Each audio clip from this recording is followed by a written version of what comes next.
from the University of Newcastle, Professor of Education, John Fischetti. John, what a year it's been, and of course we look back over the year that it was, and a bit of a topsy-turvy year for everybody involved in education, students, teachers, administrators, everybody, right? Yeah, teachers are really first responders. We've learned, in addition to all the wonderful healthcare professionals, the folks that work at stores, everybody that's kept us safe this year, incredible. But what I'm really worried about, Mark, is we might have OD'd on some of the technology this year. What do you think? Look, I think that just about everybody, it doesn't matter what you do, everybody has upskilled, even in their private world, of doing a lot more things online and tech. Because that brings us to Christmas and Christmas gifts and presents for the kids. Maybe a few things that aren't necessarily in the online world to get us off the computers and all of that stuff for a few weeks. Hey? Some of this is for the gifts for people who have everything. And there's some kids out there that actually don't need anything. Some of it is for the grandma just thinking of something unique, the uncle, the auntie who's looking for the niece or the nephew gift, whatever it might be. I'd like to suggest 4 or 5 things real quick, and I think this will get your imagination going for your own Christmas list, Mark. First of all, if we really want to improve literacy, we just got to get kids reading more. And if you have 50 books in your home by the time a child is 5, I can find you a high school graduate at the other side, almost with guaranteed. So what we need to do for young children is buy them books, age appropriate books, and get them a bookshelf or something to put them in, because many families across the socioeconomic spectrum actually today don't have any books. Which is interesting because we know that in school they'll be doing some reading at different times, but the idea of just in your own time being excited about reading and learning and all of that, and obviously find books that can be in tune with the interest of the kids too. Absolutely, age appropriate and based on their interest, whether it's a train or whether it's the moon. There's a lot of choices. A place to do that in your home, if you were looking to do something like a little home makeover. Some places are small enough it might not be possible, but a little reading corner with a new carpet that could be where you sit and read. Children love to sit on the floor and read. And or some kind of little tent or teepee or this thing which kids like to get inside. You could get them a torch and you can make, we're going to read in the dark. Anything that motivates reading would be great. There's also bathtub books. They're plastic and it's okay. Little kids love to read in the bathtub. Now, the books float and you can have a ducky there if you want, but build more reading in, turn off the darn phones and iPads this Christmas. You'll build a relationship as well, because reading together is a really interactive, loving thing to do.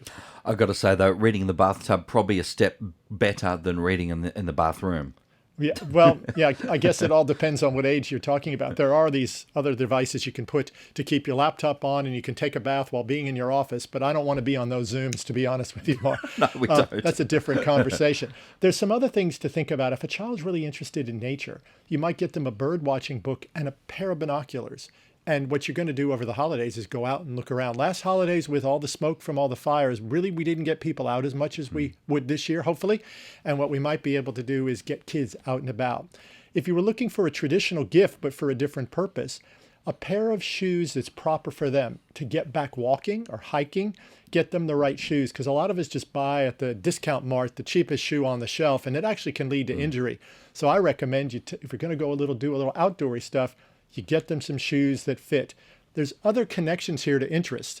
With the skies being really clear lately, a telescope and a stargazer guide, absolutely phenomenal this time of year. If you can get out away from the white light of the cities, absolutely amazing. My major message here, Mark, is let's get outside, let's get reading, let's do things that don't have a screen on them, and actually literally turn them off for a couple of days over the Boxing Day long weekend from Christmas.